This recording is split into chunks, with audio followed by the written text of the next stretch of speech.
ಇಂದಿರಾ ಗಾಂಧಿ ಪ್ರಧಾನಮಂತ್ರಿ ಆಗಿದ್ರು. ಅವತ್ತಿನ ದಿನ ಗೋಹತ್ಯೆ ನಿಷೇಧದ ಬಗ್ಗೆ ತುಂಬಾ ದೊಡ್ಡ ಆಂದೋಲನ ನಡೀತು. ಆ ಆಂದೋಲನದಲ್ಲಿ ಸಂತರು ಕೂಡ ಸತ್ರು, ಸಾವಿರಾರು ಸಂತರು ಭಾಗವಹಿಸಿದ್ರು. ಸಾವಿರಾರು ಸಂಖ್ಯೆಯಲ್ಲಿ ಗೋವುಗಳು ಕೂಡ ಭಾಗವಹಿಸಿದ್ವು. ಗೋಲಿಬಾರ್ ಆಯಿತು. 10 ಮಂದಿ ಸಂತರು ಸತ್ರು. ಇಂದಿರಾ ಗಾಂಧಿ ಪ್ರಧಾನಮಂತ್ರಿ ಆಗಿದ್ದಾಗ ಇಂದಿರಾ ಗಾಂಧಿಯ ಸಮ್ಮುಖದಲ್ಲಿ ಇದು ನಡೀತು.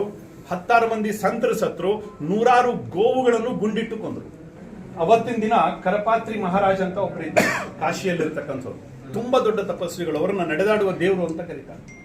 ಡೆಲ್ಲಿ ನಮ್ಮ ಮನೆಗೆ ಆಗಾಗ ಅವರ ಶಿಷ್ಯರು ಬರ್ತಾ ಇರ್ತಾರೆ. ನಮ್ಮ ಪುಣ್ಯ ಅದು. ಕರಪಾತ್ರಿ ಮಹಾರಾಜ್ ಅಂತ ಇದ್ರು. ಅವ್ರು ಹೇಳಿದ್ರು, ಬಹುತೇಕ ನಿಮ್ಗೆಲ್ಲ ಹಿಂದಿ ಅರ್ಥ ಆಗತ್ತೆ ಅಂತ ನಾನು ಭಾವಿಸಿದ್ದೀನಿ. ಅವ್ರು ಹೇಳಿದ್ರು, ಸಂತೋಂ ಕಾ ತೋ ಖೂನ್ ಬಹ ಗಯಾ ಹಮ್ ಮಾಫ್ ಕರ್ ದೇತೆ ಹೈ, संतों का तो खून बह गया हम माफ कर देते हैं, लेकिन जिन्होंने गोवध की है, गोहत्या की है, हम माफ नहीं कर सकते. भगवान भी माफ नहीं कर सकता. इंदिरा गांधी शाप कोट्ರು, तुम्हारा कुल गोपाष्टमी के दिन ही अंत होगा. ಏರ್ ಕ್ರಾಶ್ ನಲ್ಲಿ ಸಂಜಯ್ ಗಾಂಧಿ ಸತ್ತಿದ್ದು ಗೋಪಾಷ್ಟಮಿ, ಇಂದಿರಾ ಗಾಂಧಿಗೆ ಗುಂಡಿಟ್ಟು ಕೊಂದಿದ್ದು ಗೋಪಾಷ್ಟಮಿ, ರಾಹುಲ್ ಗಾಂಧಿ ಬಾಂಬ್ ಬ್ಲಾಸ್ಟ್ ಅಲ್ಲಿ ಸತ್ತಿದ್ದು ಗೋಪಾಷ್ಟಮಿ, ರಾಜೀವ್ ಗಾಂಧಿ